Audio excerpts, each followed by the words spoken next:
Alors, il y avait une émission ce matin sur Radio Classique concernant Nostradamus, avec Franck Ferrand. Et évidemment, il y a beaucoup de défauts dans cette émission.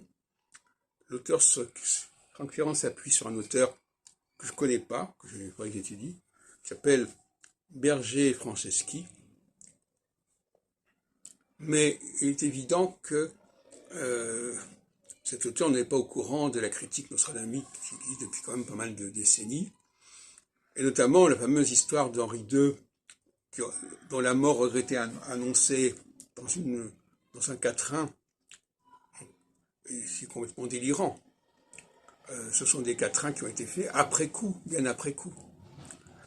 Et sous prétexte qu'il y a une édition qui existe, qui soit marquée 1555 ou 1557, ça ne veut pas dire qu'elle soit vraie, qu'elle soit authentique.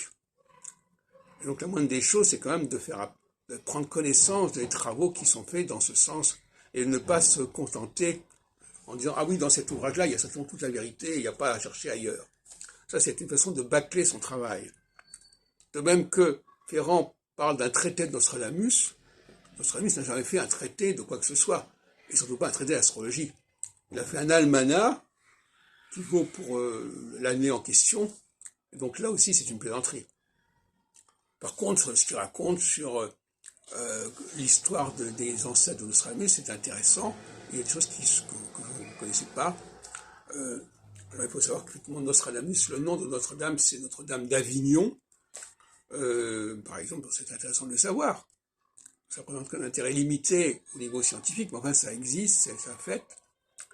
Bon, toute la partie de la jeunesse de Nostradamus est intéressante. Par contre, dès qu'on arrive à la période astrologique de Nostradamus, c'est n'importe quoi. Donc, en réalité, Nostradamus était un astrologue tout à fait traditionnel, qui faisait laborieusement son travail mois par mois sur les configurations astrales. Et on s'est servi de lui, on a instrumentalisé ce personnage pour porter des prophéties. Et Ferrand ne se rend pas compte que quand il parle des prophéties parues du vivant de Nostradamus, ce sont des fausses prophéties antidatées.